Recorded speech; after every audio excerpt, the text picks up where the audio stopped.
Dan para ulama ketika ditanya tentang apa hukum makan bekecot, mereka membagi menjadi dua. Ada bekecot air dan ada bekecot darat. Bekecot darat dia bisa hidup di suasana darat tanpa memerlukan bantuan apapun. Artinya dia bisa hidup normal dalam situasi seperti ini. Sedangkan bekecot air dia hanya bisa hidup ketika berada di air. Nah, untuk bekecot air, karena dia adalah hewan air, maka para ulama mengatakan seluruh binatang air dia halal walaupun tidak disembelih. Sebagaimana firman Allah Subhanahu wa taala, "Uhilla lakum saydul bahri wa ta'amuhu mata'an lakum wa lisayyarah."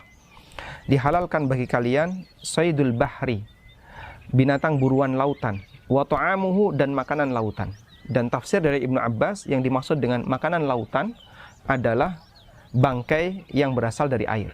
Sehingga seluruh binatang air bangkainya halal. Dia tidak perlu disembelih.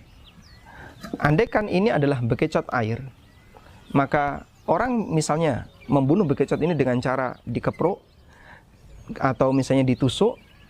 Saya menggunakan pisau misalnya, saya tusuk, kemudian dia mati. Berarti dia mati tanpa melalui proses penyembelihan yang benar. Statusnya halal. Kenapa?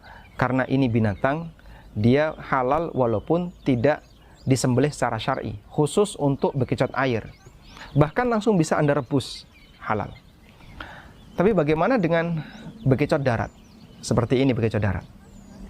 Semua binatang darat kaedahnya adalah halal dimakan jika dia disembelih secara syar'i. Berdasarkan firman Allah Subhanahu wa taala, "Wa ma akala sab'u illa ma dzakkaitum."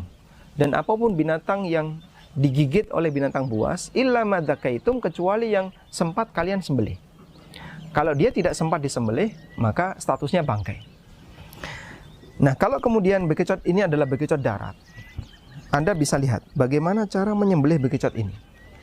Dan kata Ibn Hazm rahimahullah, bahwa ketentuan menyembelih dalam Islam adalah disembelih di tempat yang boleh untuk dipotong, yaitu leher, pangkal leher, yang ini berlaku bagi onta, atau ujung leher, yang ini berlaku bagi kambing, ayam, dan seterusnya. Anda bisa bayangkan ya, cara nyembelih bekecot seperti ini. Andaikan saya bawa pisau. Coba ya, kita akan sembelih. Gimana caranya? Karena syaratnya harus di leher. Tidak mungkin kita buat bekecot ini dalam kondisi berbaring. Kalau saya sembelih dia dalam kondisi berbaring, saya ambil. Iya. Lalu saya sembelih. Gak bisa.